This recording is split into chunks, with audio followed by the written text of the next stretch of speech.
Hello YouTube, this is the story of a love affair with a camera, and like all love affairs there's a few ups and downs. Now I've been a Canon photographer for 30 years, I love shooting with their cameras and lenses, but I just got bored with how the world looked through my Canon cameras. I started to look elsewhere. I started to look for something that would make me feel differently as a photographer, something that I could experiment with and grow my creativity. I looked at all of the available options, but my heart's desire was for a Leica camera. Now, I've wanted a Leica camera since the beginning of time. All of my heroes, documentary photographers, reportage photographers have used Leica. The lens quality is legendary, and it was a Leica camera that I decided would be the perfect thing for me. I didn't want to use film. I wanted something that was digital. I looked at the M8, a bit old, too small sensor, and I looked at the M10, it's just too expensive. The M9, as soon as I heard the name, the M9, it just sounded right. I've had this Leica M9 digital rangefinder camera for about 2 years. I'm going to show you a few of the pictures that I've taken with it, and then I'm going to talk through my experience of shooting with this decade-old camera and talk about some of the different features and some of the good parts and some of the bad bits. So here we go.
Okay, so let's get into this. So this is an 18 megapixel camera with a CCD sensor made by Kodak. Now the CCD sensor is rather unique in that it has gives us a slightly sharper image out of the camera and a very unique look to the color out of the camera. Not many other cameras do that. Most cameras are now with a CMOS sensor.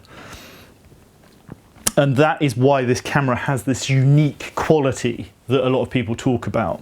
And that was something that I was really interested in. That was part of my decision. Now, the sensor at 18 megapixels is, even now, a decade after this camera was launched, I think is a sweet spot of sensor size. I think that it works really well. And the quality is fine. It's important to know that there has been a sensor issue with the Leica M9, that they had a problem with corrosion and degrading of the sensor. Now Leica offered to replace the sensor for free up until 2017, but since then it's been an expensive replacement. So if you're looking to buy one, you really need to check and see evidence of whether the sensor's been changed or not.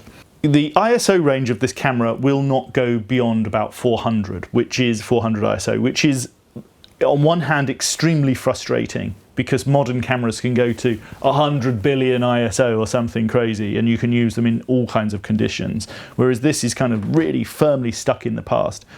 But that's okay because it limits you creatively. It feels rather like shooting Kodak Kodachrome 64 or Ilford HP5 film. It feels very filmic in the use, and everything about this camera is filmic. The look that comes out is filmic.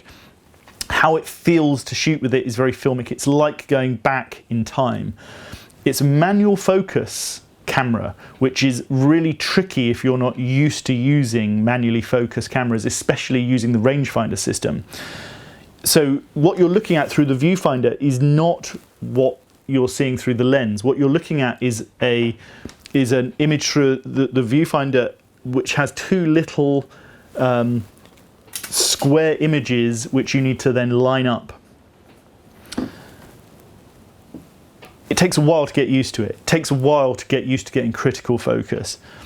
I'm using this camera with only one lens, with a 50mm, my favourite focal length lens, 50mm Summicron lens, and I tend to shoot wide open. And so getting critical focus takes a long time. It can be tricky. When you do, on one hand, when you do get critical focus, it looks fantastic. And I've actually got quite good at getting critical focus. On the other hand, you can miss quite often. If you don't have time, you can miss the focus. I think if you're using wider angle lenses, which I haven't experimented with yet, if you're using wider angle lenses, you can use a zone system, so you can get critical focus a little bit quicker. But the frustration with this lens for me shooting has been, I love the time that it allows me. I need time to talk to the subject and to get critical focus. That's lovely, it's a nice slow process, but you do miss things, and I have missed things. There's a problem with the framing, that you're looking through the viewfinder and you're not seeing everything that you would through the lens. So with different focal lengths, you have to consider the crop.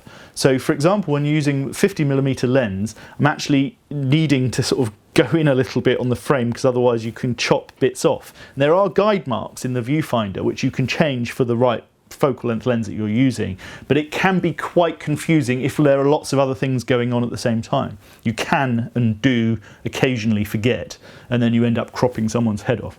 The motor drive on this camera is there. It has a continuous function, but it's slow. So it works at about 1 or 2 frames a second, and then you block out the buffer after only probably 6 to 10 frames, depending on what it is that you're shooting. Sometimes quicker actually. And again, that can be brilliant on one hand because it slows you down and you can't machine gun and you need to think critically, but on the other hand, you can miss pictures. There's no automatic mode. Well, there's aperture priority, there's no program mode. So you either have manual exposure or you have aperture priority, and then with aperture priority you just set the aperture that you want on the lens, just like old school cameras. It's really rather simplistic, and I tend to use aperture priority quite a lot. And actually you have an exposure compensation as well if you want to dial in a bit of exposure either way. There is a screen on the back, but the screen is really rather low quality, so it's only really useful for very quick reviewing of the frames. Which means that on one hand it's great because you don't spend time looking at the screen, you don't become obsessed with chimping your way through your pictures, but it's nowhere near as good as any modern camera. So we have this yin and yang thing going on all of the time. Battery life is okay, it's not brilliant. Worth mentioning is the value. That these things are expensive and the lenses are really expensive, but they do hold their value. So while it's expensive on one hand, it tends to retain its value on the other. The dynamic range of the camera is really good actually, and you can lift the shadows better than you can drop the highlights. You don't want to overexpose this camera because the highlights will blow out and you can't recover them. But overall, you can do some manipulation to the pictures if you want. You can move them around. There's a bit more dynamic range than I thought there would be, but the files out of the camera are great. The look is great. It's exactly what I was looking for. And I was blown away by, when I first looked at some of the files out of this camera, I was blown away by how sharp and the quality of the files. The biggest challenge that we come to, this is really the bones of this whole thing. The bones of this whole thing are that, is it a replacement for my Canon? How does it feel after the affair has run its course of, we're 2 years in. Where are we now? What's happening? What's the future? Am I going to completely leave Mr. Canon behind and go to Leica? Definitely not. I can't do that. These cameras are just brilliant at everything.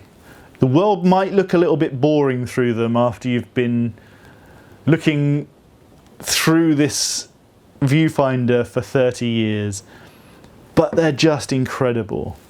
And the problem that I find when I'm using my Leica camera is I'm constantly thinking, should I be getting this on the Canon? Should I be using the Canon instead? Is something going to happen that means that I miss a frame?